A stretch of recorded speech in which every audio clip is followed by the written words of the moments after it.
नमस्कार दोस्तों, आप सबका स्वागत है मेरे यूट्यूब चैनल के ऊपर। दोस्तों, कल हमने अपनी मार्केट की एनालिसिस के अंदर आपको एक चीज़ समझाई थी कि यहाँ पर एफआईआई जो है वो पुट राइटिंग करके गए हुए हैं। और पुट राइटिंग जो थी उनकी जो थी 18,600 के आसपास बनी हुई है। और दोस्तों, मार्केट को मतलब मार्केट नीचे तो गया, लेकिन 18,600 जहाँ पे उन्होंने पुट राइटिंग करी हुई थी उस लेवल के ऊपर फाइनली क्लोजिंग करने में सक्सेसफुल हो पाया मार्केट के अंदर। और पूरे ग्लोबल में, मतलब पूरे ग्लोबल वर्ल्ड में काफ़ी ज़्यादा नेगेटिविटी फैली हुई थी।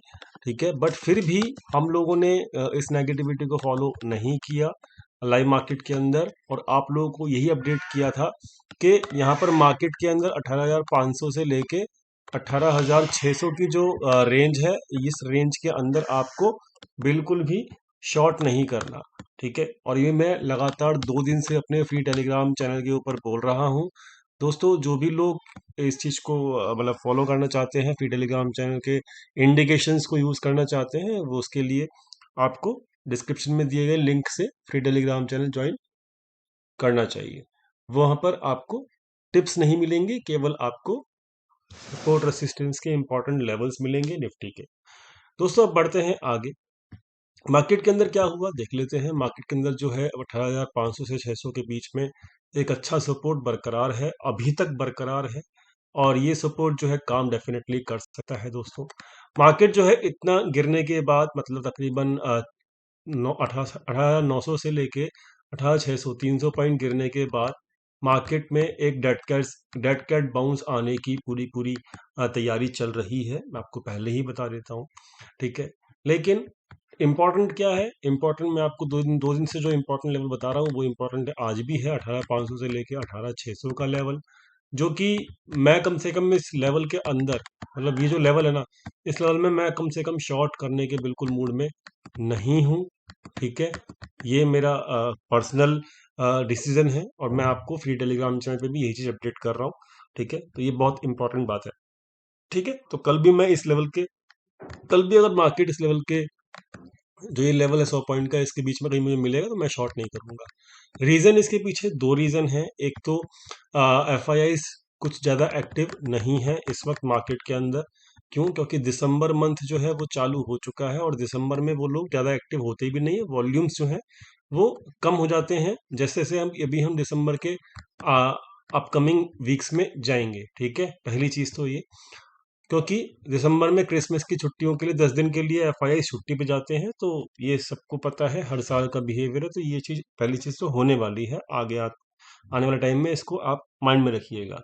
दूसरी चीज़, एफआईआई जो है आज की डेट में ऑप्शंस में ज़्यादा एक्टिव नहीं है। ठीक है, फ्यूचर्स में उन्होंने इस तरह की पोजीशन में रखी है कि मार्केट को ना तो वो ज़्यादा ऊपर जाने देंगे, ठीक है, और ना ही मार्केट को ज़्यादा नीचे जाने देंगे। तो मतलब मार्केट को, वो उनका प्लान क्या है, मैं आपको एक ओपनली एक व्यू दे देता हूँ दिसंबर मंथ का। इस बात को भी समझिएगा। जो पोजीशंस बनी हुई हैं उस पोजीशंस के हिसाब से मार्केट को वो ज़्यादा नीचे भी नहीं जाने देंगे। ठीक है, ये एक लाइन मैंने ड्रॉ करके रखी हुई है, ब्रेकआउट लाइन थी जो कि आपको 440 के लेवल से ऊपर मिली थी। और मार्केट को ज़्यादा ऊपर भी नहीं जाने देंगे, ये मेरी एक्सपेक्टेशन है। तो मार्केट को यहाँ पर एक कंसोलिडेशन के अंदर फंसा के रखेंगे दिसंबर मंथ के अंदर। ये मेरा एक व्यू है। ठीक है, डाटा पॉइंट्स को देखने के बाद जो मुझे दिसंबर मंथ के डाटा पॉइंट्स देखने को मिल रहे हैं, ठीक है ना। तो यहाँ पर ओवरऑल जो है, मतलब ना तो मैं इस वक्त बहुत ज़्यादा बुलिश हूँ दिसंबर मंथ के अंदर, और ना ही मैं बहुत ज़्यादा नेगेटिव हूँ। मैं न्यूट्रल बैठा हूँ। मैं आपको एक ओवरऑल व्यू पिक्चर बता रहा हूँ। कल के दिन क्या हो सकता है? कल के दिन, क्योंकि आरबीआई पॉलिसी है, आरबीआई पॉलिसी जो है 10 बजे अनाउंसमेंट होगी। ठीक है, तो 10 बजे सुबह सुबह अनाउंसमेंट हो जाएगी, और फिर कमेंट्री चालू होगी। तो यानी कि 10 से लेके 10:15 का जो टाइम होगा वो मार्केट के लिए काफ़ी ज़्यादा इंपॉर्टेंट होगा। और क्योंकि कल आरबीआई पॉलिसी, और देखिए आरबीआई जो है काफ़ी अच्छा काम कर रही है, इकोनॉमी सपोर्टिव डिसीजन ले रही है, और इंटरेस्ट रेट्स को, मतलब फेवरेबल जितना एक्सपेक्टेड है उतना ही बढ़ाती है। और लिक्विडिटी का इशू जो, मतलब एक्सेस लिक्विडिटी को सब करने के लिए जहाँ पर मार्केट में जो है आरबीआई गवर्नर ने काफ़ी अच्छे कदम उठाए हुए हैं, और हमारा मार्केट इसी वजह से हमारा मार्केट जो है वो काफ़ी स्ट्रांग लेवल पे है। ठीक है ना, इस बात को समझिएगा। तो यहाँ पर आरबीआई की तरफ से मुझे पॉजिटिविटी नज़र आती है, क्या कहते हैं, उनके डिसीजन मेकिंग में, जो मुझे ऐसा लगता है। तो मतलब मैं पर्सनली, और दूसरी चीज़ देखो, एक चीज़ तो ये आरबीआई पॉलिसी का है, तो मैं पॉजिटिव एक्सपेक्ट कर रहा हूँ उनका जो बिहेवियर रहेगा आरबीआई गवर्नर साहब का, जो कल 10 बजे से 10 बजे के बीच में है। और एक और चीज़ है, एक और चीज़ क्या है कि यहाँ पर पुट कॉल रेशियो जो है वो फेवरेबल नहीं है शॉर्ट करने के। और तीसरी चीज़ क्या है, सपोर्ट के आसपास ही मार्केट है। ठीक है, तो ये तीनों चीज़ जो है, मैं इस नज़रिए से मैं मार्केट को देख रहा हूँ कि मैं शॉर्ट करने के मूड में बिलाल तो नहीं हूँ। ठीक है, ओके। तो पहली चीज़ तो ये हो गई। फटाफट से डाटा पॉइंट देख लेते हैं। डाटा पॉइंट्स में आज देखिए, ऑप्शंस में ना बड़ा प्लेयर कुछ करके नहीं गया। No positions, no positions, no positions. Retail traders call buying में गए हैं। ठीक है, तो देखते हैं क्या होता है क्या नहीं होता। और पुट राइटिंग जो है वो क्लोज हो गई है प्रॉफिट में। एफ आई आई की 18,600 वाली उन्होंने क्लोज कर दी है। पुट बाइंग जो है वो लॉस में ही क्लोज हुई है। ठीक है, क्योंकि मार्केट के अंदर आज कुछ ज़्यादा मूवमेंट हुई नहीं। 50 पॉइंट में पूरा दिन मार्केट घूमती रही। पुट बाइंग के लिए एक नीचे का बड़ा मूव आना बहुत ज़रूरी था। ठीक है, और ओवरऑल आज प्रीमियम डीके होता रहा। ठीक है, तो इसलिए ये रिटेल ट्रेडर्स लॉस में रहे। ठीक है, आप कहोगे अरे भाई मार्केट तो नीचे गया फिर ये, क्योंकि फिर भी ये क्या कहते हैं लॉस में क्यों हुए, तो इसलिए हुए क्योंकि पूरा दिन 6 घंटे जो है मार्केट, कल से इन्होंने पोजीशन होल्ड रखी थी, तो 24 घंटे का जो डीके है ना वो लगा इस पोजीशंस के अंदर। ठीक है, तो ये है ओवरऑल स्टोरी। और डीके की वजह से ये पुट राइटिंग जो है प्रॉफिट में आ चुकी है। ठीक है, तो ये एक इम्पॉर्टेंट एनालिसिस है जो कि आपको समझ में आनी चाहिए। ट्रैकर ट्रैकर जो है वो आपके सामने है। अभी भी 61,000 के आसपास पोजीशंस हैं। 17,500 के एवरेज के आसपास। 18,700 याद रखना, 18,700 के लेवल के आसपास जो है उनकी शॉर्ट पोजीशंस हैं। तो इसलिए मैं कह रहा हूँ ना तो ज़्यादा ऊपर जाएगा मार्केट। ठीक है, 700 के ऊपर गया भी तो इनका जो शॉर्ट पोजीशंस का जो स्टॉप लॉस होता है वो कम से कम 200 पॉइंट का तो होता ही है। ठीक है, तो अगर मार्केट गया भी ऊपर तो 100 150 पॉइंट ऊपर जाएगा, तब भी ये लोग मैनेज कर लेंगे कौन, एफ आई, क्योंकि दिसंबर मंथ की एक्सपायरी अभी बहुत दूर है। ठीक है ना, तो इस बात का ख्याल रखना। तो मैं ओवरऑल क्या मूड में हूँ, मैं मूड मूड केवल इतना ही है कि ना तो ज़्यादा नीचे मार्केट जाएगा, और जो भी डेड कैट बाउंस आएंगे वो तो 200 300 पॉइंट के हो सकते हैं मार्केट के अंदर। ठीक है, वहां पर प्रॉफिट बुकिंग दोबारा कर ली जाए, अच्छी बात रहेगी अपर लेवल्स के ऊपर। क्योंकि देखो ये चीज, एक चीज़ ना इंपॉर्टेंट है, क्या जैसे जैसे हम आगे जाएंगे ना दिसंबर मंथ में, वहां पर जो है बड़ा प्लेयर जो है वो थोड़ी बहुत प्रॉफिट बुकिंग करके जरूर जाएगा। मैं ये नहीं कह रहा प्रॉफिट बुकिंग की वजह से बहुत बड़ा क्रैश आएगा, ऐसा मेरा मूड नहीं है बिल्कुल कहने का। लेकिन थोड़ा बहुत प्रॉफिट बुकिंग तो अपर लेवल्स के ऊपर करेगा ही करेगा कौन, एफ आई आई, और ये नेचर है उसका। तो इसकी वजह से 200 300 पॉइंट अगर गिर जाए मार्केट, फिर आप उसमें परेशान हो, तो मेरे को ये समझ में आता है कि जो भी डेट कैट बाउंस आएगा वहां पर प्रॉफिट बुकिंग हमें भी करनी चाहिए, और एफ आई भी करेंगे, ये हमारे को पहले से पता है। ठीक है ना, तो व्यू क्लियर हो गया। ठीक है, अभी मैं शॉर्ट करने के मूड में नहीं हूँ। अभी मैं लॉन्ग साइड में बैठा हूँ, और जैसे मार्केट 200 300 पॉइंट ऊपर मुझे मिलेगा, कुछ दिन लग सकते हैं उसमें, 2 3 दिन लग सकते हैं, 4 5 दिन लग सकते हैं, हो सकता है ऐसा।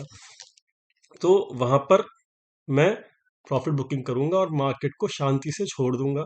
क्यों, क्योंकि यहाँ पर इस महीने में ज़्यादा कुछ करने के लिए है नहीं। ठीक है, इस बात को समझना। ठीक है, तो ये इंपॉर्टेंट इंपॉर्टेंट है, मैंने आपको पूरा क्लियर कर दिया है। फटाफट से ऑप्शन चेन देख लेते हैं। ऑप्शन चेन जो है वो क्या कह रही है। तो ऑप्शन चेन यहाँ पर जो 8 दिसंबर की खोल लेता हूँ मैं। ठीक है, तो 8 दिसंबर की ऑप्शन चेन क्या कह रही है दोस्तों, देखो यहाँ पर 18,600 के आसपास जो है 1.5 लाख के आसपास जो है ओपन इंटरेस्ट है। ठीक है ना, तो ये बहुत काफ़ी अच्छा ओपन इंटरेस्ट है, और क्लोजिंग के वक्त तो ये कॉलेटर निकले भी हैं, काफ़ी ज़्यादा कॉलेटर निकले हैं। ठीक है, तो ओवरऑल जो है 18,600 के आसपास जो है वो एक तरीके से सपोर्ट अभी भी है। 18,600 18,500 भी चेक कर लो, 1,15,000 के आसपास है। तो ओवरऑल जो है 18,500 18,600 के रेंज में शॉर्ट नहीं करना है। ठीक है, इस बात को याद रखना, शॉर्ट नहीं करना है। 18,800 से लेके 18,900 की रेंज में लॉन्ग नहीं करना है। ठीक है, क्योंकि ये बहुत बड़ा रेसिस्टेंस है इस हफ्ते के लिए। तो दोस्तों अभी मार्केट मेरे हिसाब से बहुत बड़े मूव की तरफ, किधर की तरफ भी नहीं है, लेकिन थोड़े बहुत जो भी अपसाइड मूव आए तो वहां पर हम निकल भी सकते हैं, प्रॉफिट बुकिंग की तरफ भी ध्यान दे सकते हैं। यही मेरी स्ट्रेटेजी है, यही मेरा प्लान है। बात करते हैं बैंक निफ्टी।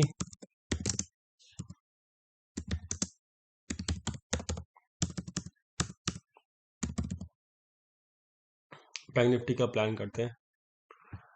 ठीक है दोस्तों, बैंक निफ्टी जो है वही रेंज में फंसा हुआ है। मार्केट ना तो ऊपर जा रहा है इस बैंक निफ्टी का, ना ही जा रहा है नीचे, और जब तक इस रेंज में फंसा है तो फंसा ही रहेगा, इस बात को ख्याल रखना। और कल जो आरबीआई पॉलिसी है वो मेरे हिसाब से तो पॉजिटिव है।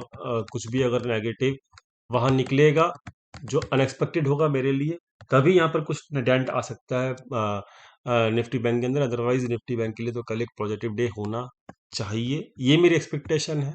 ठीक है, और देखते हैं कल क्या होता है। बट मार्केट के अंदर जो बैंक निफ्टी का जो सपोर्ट है, जो कि आपको अभी ख्याल रखना चाहिए, जो कि इम्पोर्टेंट है, ठीक है, वो है दोस्तों 42,900 का। ठीक है, 42,850, सॉरी। कौन सा है? ये वाला, ये 42,850। ठीक है ना, तो ये एक फाइनल सपोर्ट है। इसके नीचे चलो ठीक है, अब इसको थोड़ा सा 750 करते हैं दोस्तों। ठीक है, वॉलेटिलिटी कल बढ़ेगी मार्केट में, तो इसको थोड़ा सा सेफली प्ले करते हैं।